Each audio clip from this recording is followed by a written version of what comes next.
Hello, good morning. This will be our last part for the Master of Economics, no? Master of Economics program regarding the economic concepts pertaining to the economic managers, no? The managers of economics.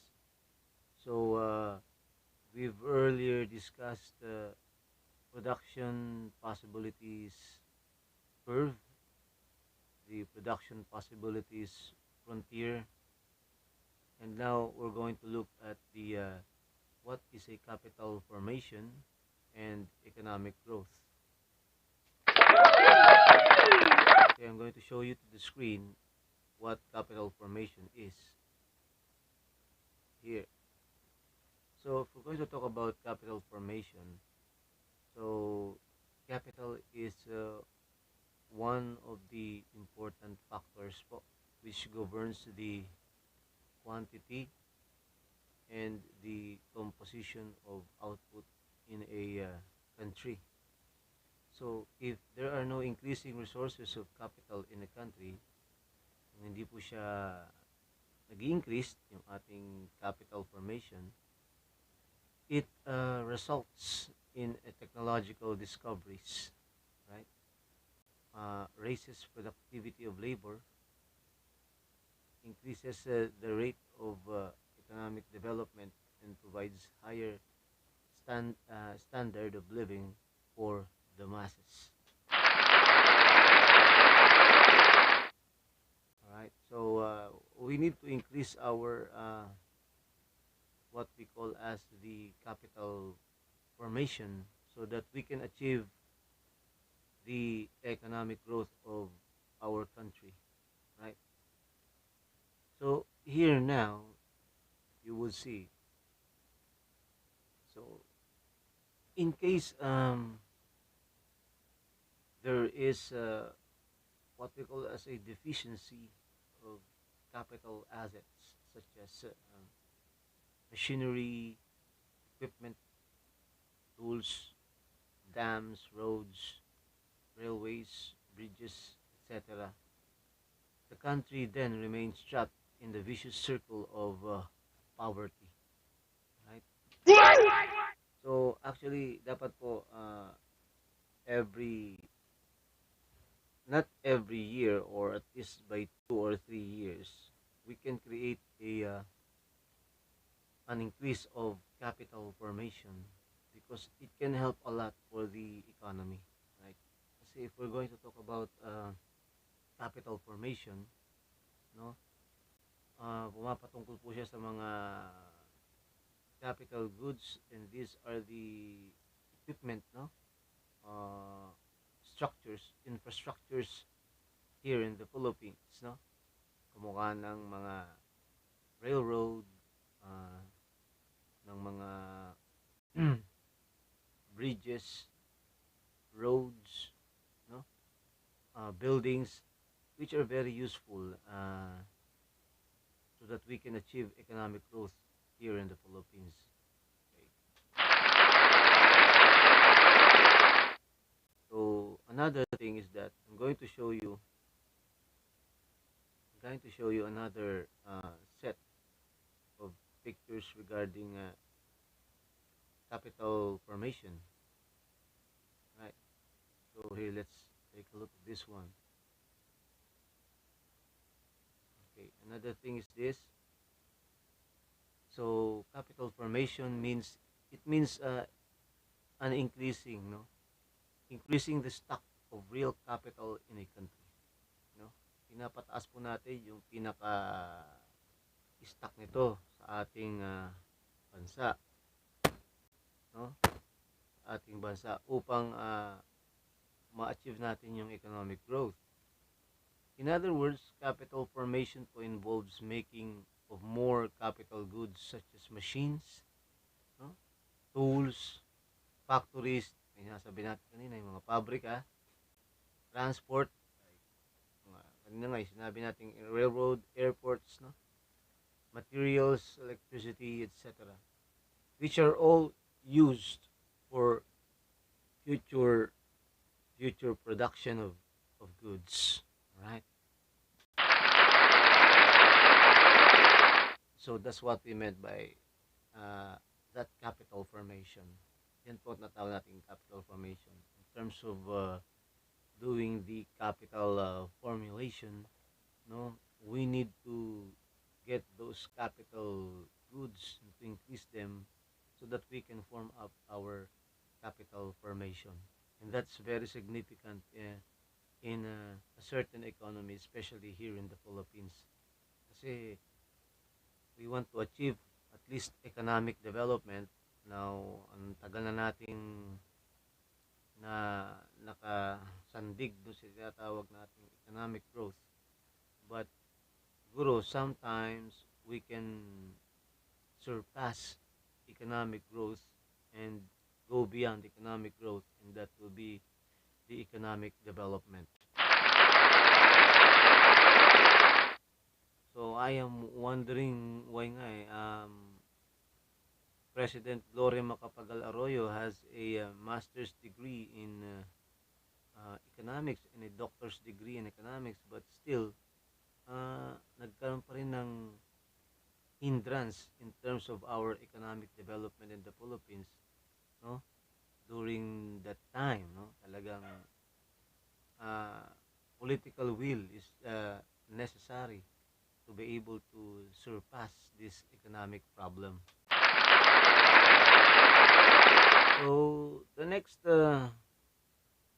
picture that I'm going to show you now, this pertains to what we call as the economic growth. So we've already discussed the capital formation. Now let's take a look at the economic growth. No? So I'm going to show you a picture here.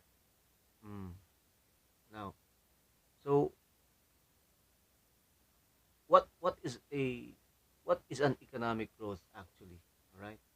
So what is economic growth? So if we're talking about economic growth, I've already discussed that on my last video. So that pertains to what we call as the GDP and the GNP. We can measure the economic growth by looking at the gross domestic product as well as the gross national product. As I have told you earlier, that the gross domestic product pertains to the domestic trade happening within a certain economy, like the Philippines, from Luzon, Visayas to Mindanao. So nangyayari po yung GNP sa loob ng bansa, no, ng Pilipinas. Tinatawag itong panloob na kalakalan po. So, dito yung iba pa po mga effective measurement of economic growth. So, this is the picture. Let us take a look. All right. So, the effective measurements of economic growth here. So, the first one is the real gross domestic product, which I have already told you a moment ago. And the other one is the World Bank, which uses gross national income, no, to measure the growth. So that also pertains to the GDP and the GNP per annum. Then most countries measure economic growth each quarter, right? So those are some of the effective measurements in terms of economic growth. Kaya nga po nung sinabi natin kanina, no? Ito rin po yung patungkol sa national income, in which national income po nandun yung ating measurement. Traditionally, we use that GDP and GNP to measure the economic growth of a certain country. Another one, aside from that picture, I'm going to show you another image regarding economic growth, and this is it. Alright, so tignan po natin itong diagram na to. There. So if you will notice, so we have what we call the significance of economic growth. Ano po ba yung kahalagahan nito? Ito economic growth. So you will see here, let us start with the economic growth. No? Higher tax revenue, higher tax revenue. We will have a higher tax revenue. Then uh, public sector investment, private sector investment, and increase the productive capacity. So there is an economic growth because there is a higher tax revenue. Pag tayo po ay nagkakaroon ng economic growth, nagkakaroon tayo ng higher tax revenue. It pertains to the collection of revenue which is increasing, no? Meaning to say, lahat po ay nagko-comply sa ating rules under the Bureau of Internal Revenue. Then we also have public sector investment and the private sector investment. It is, I think, because of what we call as a good inflation rate, no? Uh, uh, what they call that, a maximal uh, higher or the level up of an inflation rate will result to an increased investment. Yan po kasi ang gusto ng mga investor na nag invest dito sa ating bansa, medyo mataas yung kanilang, mataas ang inflation rate ng economy so that they can profit from the business. Then, because of that, there will be an increased productivity capacity in which yung sinabi natin nung mga last video na uh, mas mataas na po yung figure ng mga produced na mga goods and services per individual dito sa ating economy, per population po, per individual. Kaya po natin ma-achieve yung sinasabing economic growth. So, another thing po is that let's look at this another diagram. Okay. So, naipaliwanag na po natin yung economic growth. Ngayon, tingnan natin itong sinasabi nilang poverty cycle, no? Kasi, so, it's between growth and development, no? So, it's because of low income, right? So, sa growth po, because of low economic growth, no? There comes what we call as the low income and low level of savings and low level of investment. So, pag mababa po kasi ang income talaga sa isang ekonomiya, therefore, bababa talaga ang lahat. Mababa ang savings and investment at syempre, the economic growth will also decrease. So, that's a poverty cycle, no? So, if you will notice, it all connects with the low income, you know? It all connects with the low income. Now, under development, if we have low income, we have also low levels of education and healthcare, low levels of human capital, and low productivity. It's all because of what we call as the low income, no? And that's a poverty cycle happening, especially in those developing countries, no? Developing countries, if you will notice. No? Kaya nga dapat nabigyan pansin po ito upang masurpass po natin yung tinatawag natin na poverty cycle na yan. Okay? So, another thing is that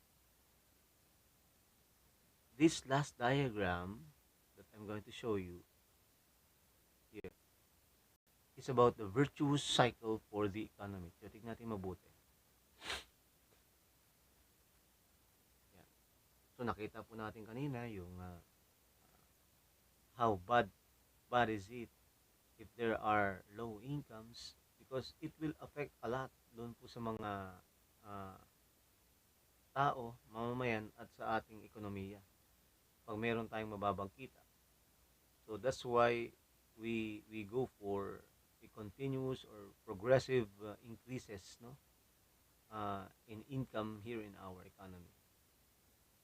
Now, let's take a look for this virtuous cycle for the economy. Now, if we're going to take a look at it, so by looking at number one, we have technology advances, and then po sa number two, we have productivity rises. Because of the technology advances, the next step is that the productivity will rise. Then the next is the wealth will increase and wages will rise, right? Wages will rise, and if wages will rise, automatically demand will increase and there will be more tax revenue, alright? Makikita po ninyo itong virtuous cycle for the economy. This is true kasi po sunod-sunod na po yan. Magandang epekto na po sa ekonomiya yan. And then, if there are more tax revenue, there will be an investment in research, transportation, action, and infrastructure. Now, if you will notice, yung naka-bracket po, no, from wage rise to demand increase to more tax revenue, thereby investment in business grows because of these three, no? Because the investor profits rise, the investment in grows because of these three uh, three categories here: wages, the wage rise, the demand increase, and there are more tax revenue. So nagiging active po yung ating economy because of this, and that will result to what we call as economic economic growth, right?